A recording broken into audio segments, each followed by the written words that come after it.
हनुमान पर विचार करना होगा, क्योंकि हनुमान एक पात्र हैं रामायण के।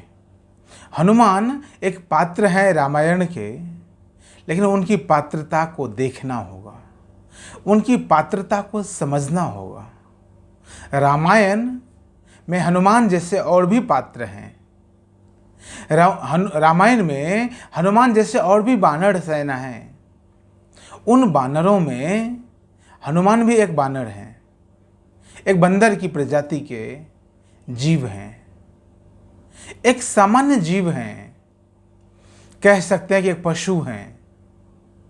लेकिन हनुमान एक पशु हैं या देवता, यह तो बहुत बड़ा विचारणीय प्रश्न है। यह तो बहुत बड़ा सवाल है कि हनुमान पशु है या देवता। हनुमान एक वानर हैं या एक मनुष्य, या मनुष्य से भी ऊंचे पायदान पर हनुमान को रखा गया है। तो वजह क्या है? विचारणीय प्रश्न यही है कि वजह क्या है। प्रश्नवाचक चिन्ह हनुमान के पशु और मनुष्य होने में आता है। निश्चित तौर पर मनुष्य भी कभी पशु ही था, मनुष्य भी कभी बंदर ही था। विकास के दौर में मनुष्य का पूंछ चला गया, मनुष्य पैरों पर खड़ा होना सीख गया, मनुष्य ने हाथों से काम लेना ज़्यादा सीख गया। विकास के दौर में, विकास के क्रम में बंदर से मनुष्य बन गया। लेकिन हनुमान तब भी बंदर हैं और आज भी बंदर हैं। हनुमान आज भी बानर हैं। बानर का शरीर पाकर देवता की कोटि में विराजमान है। यह सबसे ज्यादा महत्व वाला प्रश्न है। यह सबसे बड़ी बात है कि बानर का शरीर है और अतुलित बलधानम धामम हेम शैलावदेव ज्ञानी नाम अग्रगण्यम। अनेक अनेक पंक्तियां हनुमान के विशेषता को बतलाने का प्रयास करती है। ऐसा क्यों है? यह सोचना तो होगा ना। या सिर्फ हनुमान के जन्म उत्सव पर व्हाट्सएप पर, फेसबुक पर, कुछ सोशल मीडिया पर लिख देने भर से काम चल जाएगा? हनुमान जी के सामने अगरबत्ती हिलाने से काम चल जाएगा? यह तो कर्मकांड है।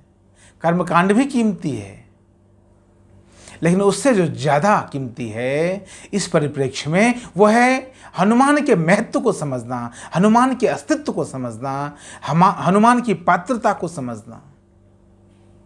हनुमान का अस्तित्व बानर का है। हनुमान पशु जाति के हैं।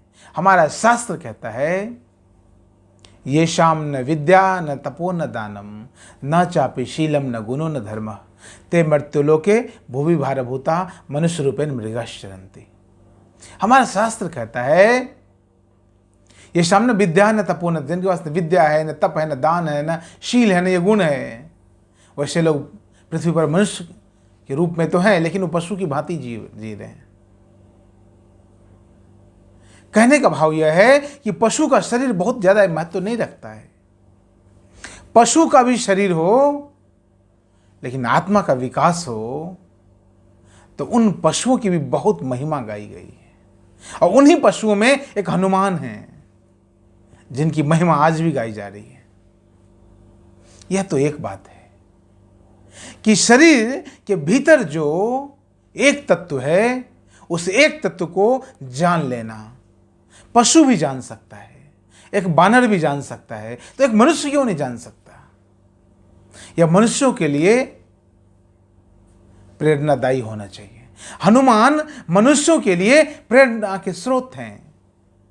जब एक बानर राम की सेना में आ सकता है, बानर और भी हैं, बानर और भी हैं राम की सेना में, और ज्यादा धनवान बानर थे, हनुमान से ज्यादा पैसे वाले बानर थे, हनुमान से ज्यादा चालाक बानर भी थे, हनुमान से ज़्यादा उम्र वाले बानर भी थे राम की सेना में, लेकिन हनुमान,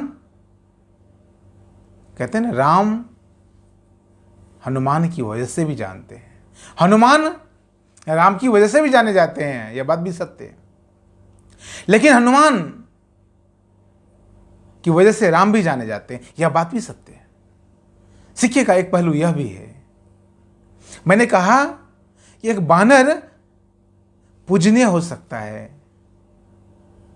तो मनुष्य क्यों नहीं है? सभी मनुष्यों को स्वयं के भीतर झांकना चाहिए, सभी मनुष्यों को हनुमान पर विचार करना चाहिए। आज समय है कि सभी मनुष्यों को हनुमान पर विचार करना ही होगा। और दूसरी बात समझने योग्य है, दूसरी बात जो और रोचक है वो यह कि हनुमान ऐसे जीव हैं जिन्होंने एक आराध्य को चुना, बस राम राम राम और राम। हनुमान का जीवन पूरी तरह से राम पर केंद्रित हो गया। आपका जीवन जिस व्यक्ति पर केंद्रित हो जाएगा, उस व्यक्ति का गुण आपके भीतर उतरना शुरू हो जाएगा। आपका जीवन जिस भी व्यक्ति पर केंद्रित हो जाएगा, उस व्यक्ति के जैसा, उस व्यक्ति का व्यक्तित्व आपके व्यक्तित्व में समाहित होने लग जाएगा। राम को आराध्य माना हनुमान ने। राम जैसे मर्यादा पुरुषोत्तम, साक्षात विष्णु के अवतार, साक्षात उस परमात्मा को हनुमान ने अपना आराध्य बना लिया। स्वाभाविक है, राम की सारी मर्यादा, राम के सारे गुण, राम की सारी शक्तियां हनुमान में हो गई। हनुमान से पूछा लोगों ने, तुम्हारे पास क्या प्रूफ है, क्या साबित कर सकते हो कि तुम्हारा अंदर और बाहर चारों ओर राममय हो चुका है? हनुमान ने सीना चीर के दिखा दिया। हनुमान ने सीना चीर के दिखा दिया। हनुमान यदि अपने हाथ को भी काटते तो भी वहां पे राम ही मिलते। हनुमान यदि अपनी जांघ को चीरते, वहां भी राम ही दिखाई पड़ते। हनुमान की श्रद्धा इतनी मजबूत है, हनुमान का विश्वास इतना व्यापक है, इतना परिपूर्ण है, इतना संपूर्णता से सराबोर है, डूबा हुआ है। जब किसी को उस कदर चाहने लग जाओगे तो स्वयं वही हो जाओगे। हनुमान बाहर से तो बानर हैं, भीतर से तो राम ही हैं। हनुमान बाहर से मुंह बंदर का, पूंछ बंदर का, पशु की तरह दिखते हैं, लेकिन भीतर से वो राम ही है। राम दूसरे अर्थों में हनुमान है, हनुमान दूसरे अर्थों में राम है। हो जाता है जिससे आप प्रेम करने लगते हैं, जिस पर आप समर्पण करने लग जाते हैं, उसके जैसा आप बन जाते हैं। यह वैज्ञानिक तथ्य है, यह विज्ञान प्रूफ कर सकता है, आज साबित हो सकता है यह बात है। तो हनुमान ने स्वयं को समर्पित कर दिया। यह भी मनुष्य जाति को सीखना चाहिए। आज मनुष्य की श्रद्धा बड़ी कमजोर हो गई है, आज मनुष्य की श्रद्धा बड़ी कमजोर हो गई है, और इसलिए मनुष्य कमजोर हो गया है। मनुष्य की श्रद्धा कमजोर हो गई है और इसलिए मनुष्य कमजोर हो गया है। मनुष्य की कमजोरी के पीछे उसकी श्रद्धा काम करती है। या तो तुम भीतर पर श्रद्धा करो या तुम बाहर में श्रद्धा करो। हनुमान ने बाहरी व्यक्ति पर श्रद्धा किया, राम पर श्रद्धा किया, और भीतर राम हो गया। हनुमान ने राम पर श्रद्धा किया और भीतर भी राममय हो गया। मैं भी आपसे वही कहता हूं। योग का विज्ञान कहता है, ज्ञान का विज्ञान कहता है, यदि आप संबुद्ध हो जाएं, यदि आप ज्ञान की प्राप्ति कर लें, यदि आप उस परम चैतन्य को जान लें, तो आप स्वयं पर श्रद्धा करना सीख जाते हैं। और कर्मकांड का विज्ञान कहता है, यदि आप दूसरे पर श्रद्धा करने लग जाएं, तो आप दूसरे पर निर्भर होने लग जाते हैं। राम पर श्रद्धा कर रहा है कोई, हनुमान राम पर श्रद्धा कर रहा है। हनुमान के आराध्य राम है, और राम सर्वगुण संपन्न है, 12 कलाओं से पूर्ण है, ज्ञानी है, परम वैभवशाली है, परम पराक्रमी है। तो वह गुण हनुमान के भीतर कैसे नहीं आएगा।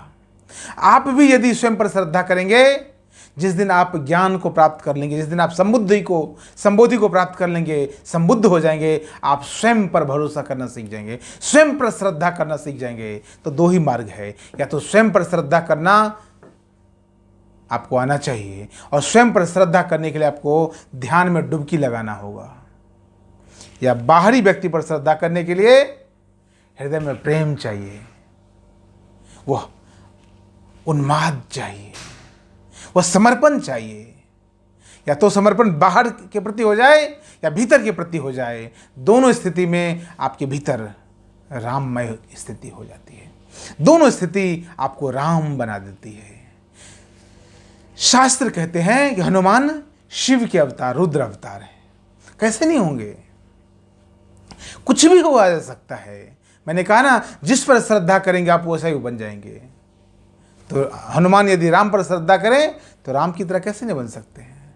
हनुमान यदि शिव पर श्रद्धा करें तो शिव की जैसे कैसे नहीं हो सकते। अनेक अनेक साधु भारतीय सभ्यता और संस्कृति में, इस हिंदू सनातन व्यवस्था में शिव के अवतार हुए हैं। मच्छंद्रनाथ, गुरु गोरखनाथ, अनेक अनेक साधु जो शिव के अवतार हुए हैं। सामान्य व्यक्ति शिव की तरह हो सकता है, सामान्य व्यक्ति राम की तरह हो सकता है, सामान्य बानर राम की तरह हो सकता है। यह सीखने की बात है।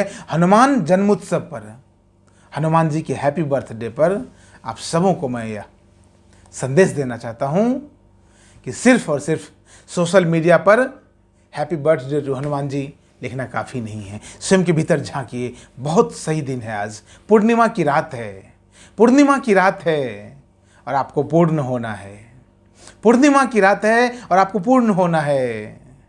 चांदनी फैली है और भीतर के अंधकार को मिटाना है, उजाला लाना है, दिव्य प्रकाश भीतर चाहिए, दिव्य ज्ञान को प्राप्त करना है। तो आज ही शुरुआत करिए। हनुमान जयंती, हनुमान जन्मोत्सव आपके लिए प्रेरणा का स्रोत बने। आज का दिन आपके लिए शुरुआत बने। आज इसी आशा और विश्वास के साथ आप सबों को हनुमान जयंती की, हनुमान जन्मोत्सव की हार्दिक शुभकामनाएं। बहुत बहुत धन्यवाद।